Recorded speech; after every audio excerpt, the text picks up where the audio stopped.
여당이 행정수도 이전을 어떤 방법으로 할지 윤곽을 잡았습니다. 개헌과 특별법 그리고 국민투표까지 여러 의견이 나왔지만 JTBC 취재 결과 특별법을 추진하기로 한 걸로 파악됐습니다. 여당의 행정수도 완성 추진단은 이걸 토대로 구체적인 시간표도 짰습니다. 먼저 김필준 기자의 보도를 보시고 이것이 어떤 의미인지 짚어보겠습니다. 민주당 행정수도 완성 추진단은 지난 10일 비공개 회의를 열었습니다. 그리고 JTBC 취재 결과 추진단은 이 회의에서 행정수도 이전을 특별법 제정을 통해 추진하기로 가닥을 잡았습니다.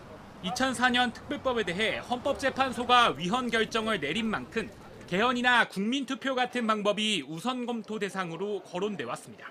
그런데 민주당 추진단은 다시 한번 특별법을 제정해 헌재의 판단을 묻기로 방향을 잡은 겁니다. 한 회의 참석자는 JTBC에 큰 틀의 방향을 여야 합의를 기초로 한 특별법 제정으로 잡았다고 전했습니다. 추진단은 이를 위해 로드맵도 정리한 걸로 전해집니다. 우선 다음 달 정기국회가 시작되면 야당의 수도 이전 특위 구성을 본격적으로 제안한다는 계획입니다. 그리고 10월까지 이 특위가 출범하면 11월에는 법원 안성, 12월에는 본회의 통과를 성사시키겠다는 겁니다. 하지만 야당은 현재 행정수도 이전 제안의 정치적 배경을 의심하고 있는 상황. 이에 따라 추진단은 이달 말부터 전국을 돌며 토론회를 열면서 야당 설득용 분위기를 조성한다는 방침입니다. JTBC 김필준입니다.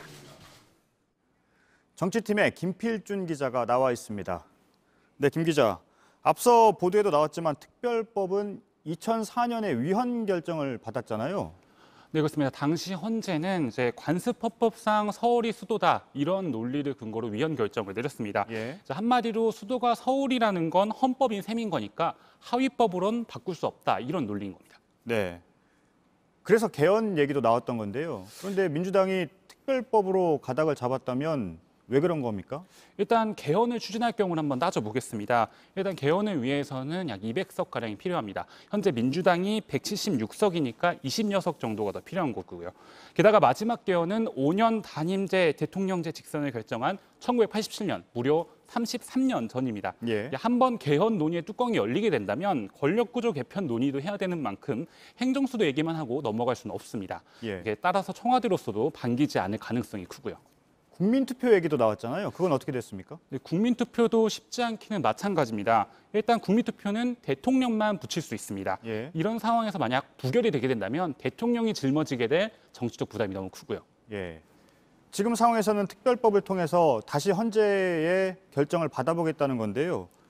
민주당은 그럼 2004년하고 지금이 상황이 다르다고 보는 건가요?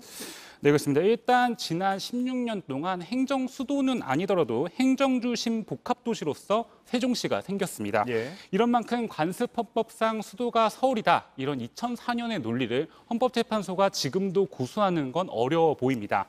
따라서 실제로 민주당 지도부도 이런 논리로 헌재를 향해서 여론 압박을 나선 바 있습니다. 한번 직접 들어보시죠. 예. 헌법재판소의 관습헌법 판결은 영구 불변한 진리가 아닙니다. 서울이 수도라는 관습헌법은 시대가 변하고 국민의 합의가 달라지면 얼마든지 바뀔 수 있다는 것입니다. 예. 특별법을 만들어서 통과를 시키더라도 다시 헌재 결정을 받아야 되는 상황이 올 수 있잖아요. 그렇게 상황이 오겠죠. 그런데 그렇게까지 가려면 시간이 오래 걸리는 거 아닌가요? 네, 맞습니다. 일단 먼저 민주당 로드맵처럼 올해 안에 특별법이 국회를 통과할지를 봐야 합니다. 예. 의석으로서는 물론 민주당 혼자서도 처리가 가능하지만 논의가 논의인 만큼 야당 설득도 좀 필요해 보이는데요. 또 특별법 통과 이후에도 헌법재판소법상 특별법 공표 후 15개월 이내라면 언제든지 헌법 소원을 제기할 수 있습니다. 따라서 2022년 4월 이전이라면 이 문제가 언제든지 헌법재판소로 갈 수 있는 거고요. 이러다 보니까 2022년 3월 대선에서도 행정수도 이전 문제가 최대 쟁점 중 하나가 될 수도 있다. 이런 관측도 나오고 있습니다. 네.